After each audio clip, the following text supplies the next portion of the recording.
This is for the solo project for where we have to take in the user's info for the first name, last name, phone number, and email.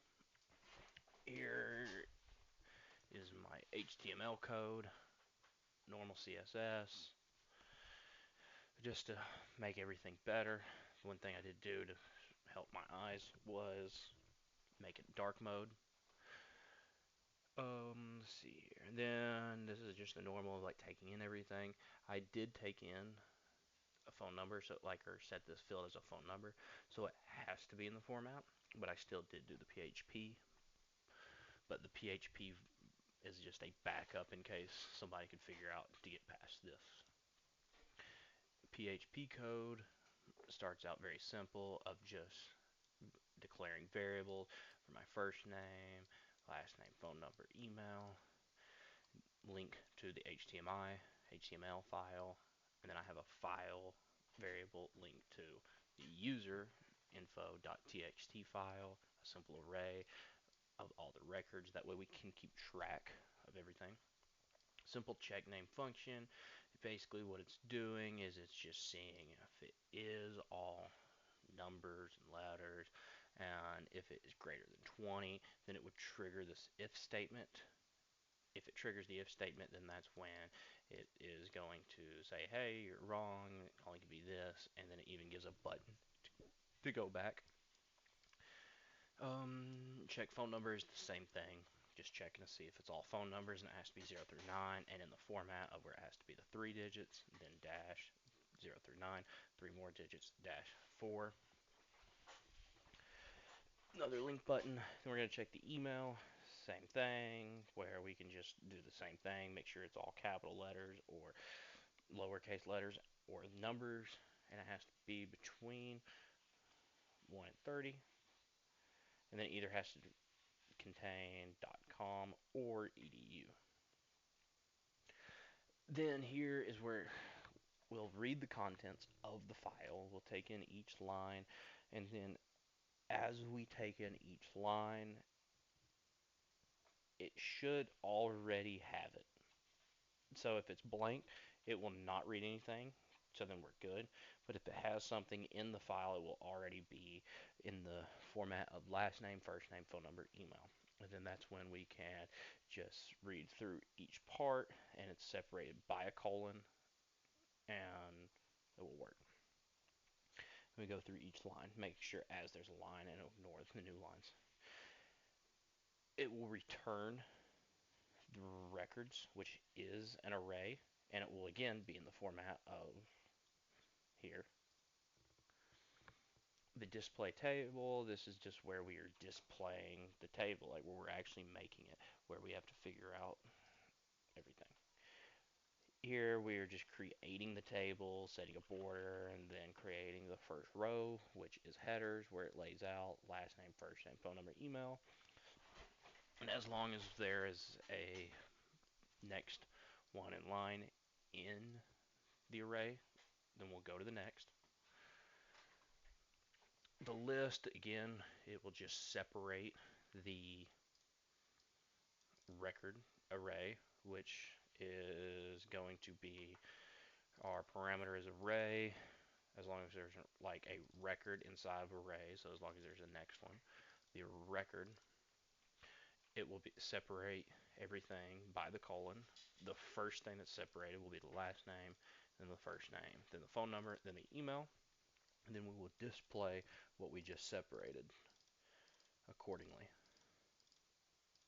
into a normal data for the table. Then we will close it. Then this is just where we call everything. We're just checking the names, checking the phone number, and checking the email.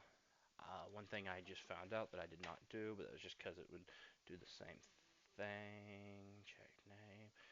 I don't feel like going ahead and changing all this. It should though, so we can just change this just to name. And so then this will be name. That will be name. And yes, that should be it. That should work. Control S to save. So then I was using this just for, I was gonna, when I was originally making it, I was making it for the first name, but then I was like, oh, last name's gonna be the same thing. Don't need another one. I can just use this. So now check name, and then we're gonna pass in the last name. Control S for saving. Checking the phone number, checking the email, read the file. So again, for the read contents, we're returning an array. So I want to catch this array as an array. And then we'll put that, what the user's typed in. Like, this is going to already be, this is what the user has typed in.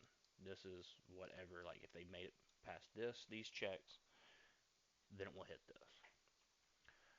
Then it will store records in the and like sort it by last name. So it used the last name to sort it. We're sorting it again just in case. File put contents. Then this is actually putting the file, like putting our contents back into the file, which is again our txt file. And then we're displaying the table, and then we have a button that way that we can return back. I already have some in here, as you can see, because I've just been testing it a lot.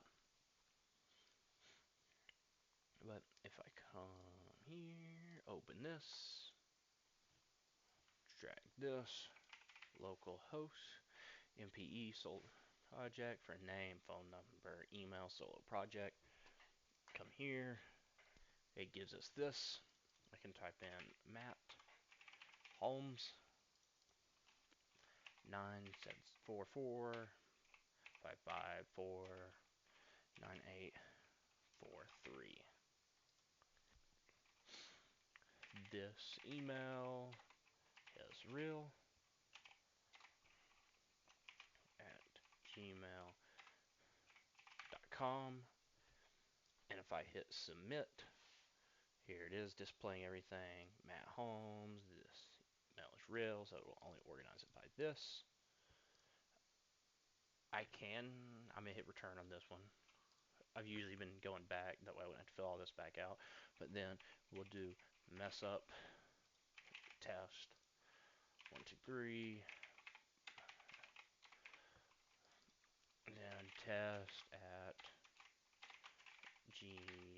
whatever.com. So if I hit submit, it would work. This would pass it. But if I do an @ sign, I can hit submit, first or last name. It's wrong. The maximum length of the last name. First name is 20 characters and should only be made up of alphabetical. So I can return. I'm going to go back, that way I don't have to keep typing this in.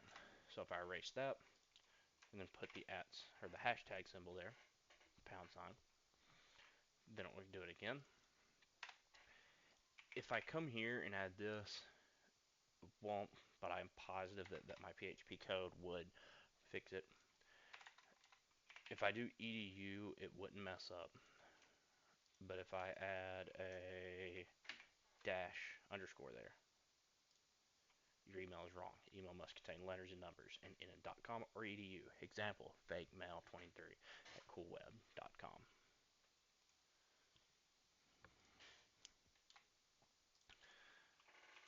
If I put numbers, it will work.